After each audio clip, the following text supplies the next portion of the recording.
Paul et Carla, aussi surnommés Barbie et Ken, étaient beaux, jeunes et blonds. Ils formaient le couple idéal. Aux yeux de leurs amis, ils étaient le symbole même de la réussite.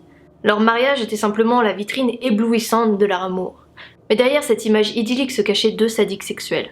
Leur histoire d'amour était intimement liée à la mort et à la dépravation. Leurs fantasmes nourrissaient leur couple. Ils n'avaient aucun remords, pas le moindre sens moral, pas même une once d'humanité. Rien, vraiment rien ne pouvait les arrêter. Paul, un enfant non désiré. Paul Bernardo, né le 24 août 1964 à Toronto, au Canada. Sa famille était aisée, son père était un avocat réputé. Ils habitaient dans le quartier de Scarborough. Ils avaient 2 enfants, un garçon et une fille. À première vue, les Bernardo étaient une famille typique de la classe moyenne canadienne. Ils possédaient une grande maison et semblaient mener une existence paisible. Mais Kenneth Bernardo, le père, devint violent. Il commença à battre son épouse et plus tard, il viola sa fille pendant des années. En fuyant les coups, Marilyn, la mère, se réfugia dans les bras d'un ex-petit ami et donna naissance à un 3e enfant, Paul Bernardo. Kenneth, le père, ferma les yeux sur l'adultère et accepta de reconnaître cet enfant illégitime. Au fil des ans, la mère le délaissa car elle souffrait d'une forte dépression. Quant au père, il ne s'intéressait pas à l'éducation de ses enfants car il travaillait beaucoup. Kenneth était distant, violent et abuseur. Le jeune Paul semblait affronter avec courage cette situation familiale désastreuse. Il avait de bonnes notes à l'école et ne laissait pas non plus les filles indifférentes. Il était beau, romantique et bien que timide, il avait quand même un sourire ravageur. Le côté sombre. Les relations de Paul avec sa mère commencèrent à se dégrader dès l'adolescence. Plus il grandissait et plus il la méprisait. Il était d'avis comme son père que les femmes n'avaient rien à dire et devaient obéir sans broncher à leur mari.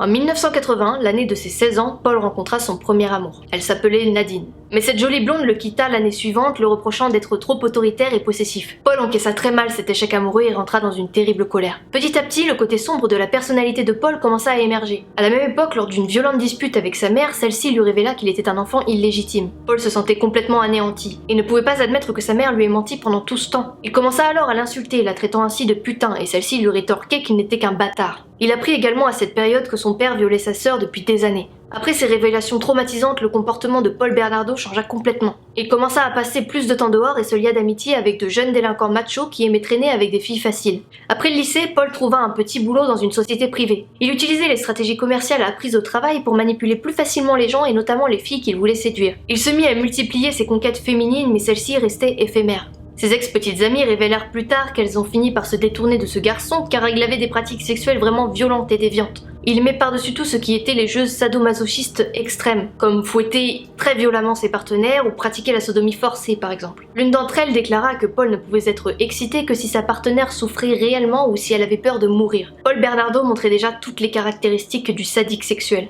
Carla, une enfance heureuse. Carla Homolka, née le 4 mai 1970 dans une province canadienne de l'Ontario, est sœur de 2 enfants, Tamari et Laurie. Leur père avait un penchant pour la boisson. Sous l'emprise de l'alcool, il pouvait se montrer d'humeur changeante mais n'avait jamais été violent. La jeune Carla avait une très forte personnalité, elle était belle et intelligente. Elle était bonne élève, elle semblait épanouie et respirait la joie de vivre. Tous pensaient qu'elle avait vraiment beaucoup d'atouts pour réussir dans la vie. Elle aimait aussi plaire et à l'adolescence, comme beaucoup d'autres filles de son âge, elle commença à s'intéresser aux garçons. Elle avait de la chance, sa séduction naturelle opérait facilement. Une adolescence difficile. Au cours de son adolescence, elle commença à rentrer en conflit avec ses parents, surtout avec son père. Elle se taillait une réputation de marginale et de rebelle car elle s'habillait avec des tenues sombres et elle se teignait les cheveux en foncé. Ses résultats scolaires commencèrent à s'effondrer. Elle fréquentait des amis qui aimaient sécher les cours et boire des bières. Carla se comportait sûrement comme beaucoup d'adolescents de son âge, cependant elle avait des goûts littéraires un peu spéciaux. Elle aimait lire des ouvrages parlant de meurtres particulièrement horribles, des livres sataniques ou encore des livres sur des pratiques sexuelles déviantes. À 17 ans, Carla partit au Kansas contre l'avis de ses parents pour rejoindre l'homme dont elle était folle amoureuse. Leur idylle fut de courte durée et après leur rupture, Carla trouva une place d'assistante vétérinaire. En octobre 1987, elle se rendit à une convention sur les animaux avec une amie.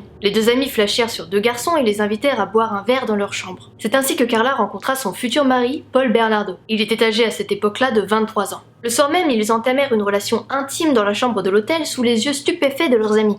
Elle expliqua plus tard à son amie que cela avait été un véritable coup de foudre, celui qu'elle attendait depuis toujours. Et depuis cette rencontre, Carla se sentait transformée. Le violeur de Scarborough. Les amis et la famille de Carla remarquèrent très vite qu'à présent, toute sa vie semblait tourner autour de celle de son amoureux. Paul et Carla étaient tous les deux obsédés par le sexe. Paul avait enfin trouvé une fille qu'il pouvait manipuler à sa guise et lui faire réaliser tous ses fantasmes sexuels. Pour la première fois, non seulement sa partenaire ne fuyait pas lorsqu'elle découvrait ses perversions sexuelles, mais en plus, elle l'encourageait. Un jour de novembre 1987, Paul révéla à Carla qu'il était le violeur de Scarborough, quartier où vivaient les Bernardo. À sa grande surprise, elle lui répondit que c'était cool. Bientôt Carla allait devenir la complice de ces meurtres. Le violeur avait commencé à sévir en 1987. En mai, 2 jeunes filles avaient été violées et battues. Puis ce fut une troisième durant l'été. En décembre 1987, une quatrième victime, alors âgée de 15 ans, a été violée à la sortie de son bus. Une semaine plus tard, il menaçait une cinquième victime avec un couteau et la viola. Le mode opératoire de Paul Bernardo, le violeur de Scarborough, variait peu. Il agressait ses victimes en les surprenant par derrière. Et bien voilà, cette vidéo est maintenant terminée. Aussi étrange que ça puisse paraître, j'espère qu'elle vous aura plu quand même, depuis le temps que je parle que je vais faire des vidéos sur les serial killers. Cette première partie, en fait, c'est justement leur histoire et comment ils en sont venus à faire ce qu'ils ont fait plus tard. Et je ferai une deuxième partie de la vidéo en fait où je parlerai vraiment des crimes commis et des meurtres commis. Là ça nécessitait 2 parties parce qu'ils sont 2 et voilà, c'est des couples tueurs. Mais je pense que pour ceux qui sont tout seuls, ça sera une seule et même vidéo, mais du coup là j'en ferai une deuxième qui parlera vraiment bien de leurs crimes, etc. Parce qu'il y en a quand même pas mal et de pas mal terribles, voilà. J'espère que je vous ai pas trop choqué et que ça vous plaît d'avoir ce genre de vidéo là et que vous serez content de voir la suite. Vous pouvez partager cette vidéo, me laisser un petit like et me dire si vous avez apprécié. Et moi je vous dis à bientôt pour une prochaine vidéo. Allez, bye!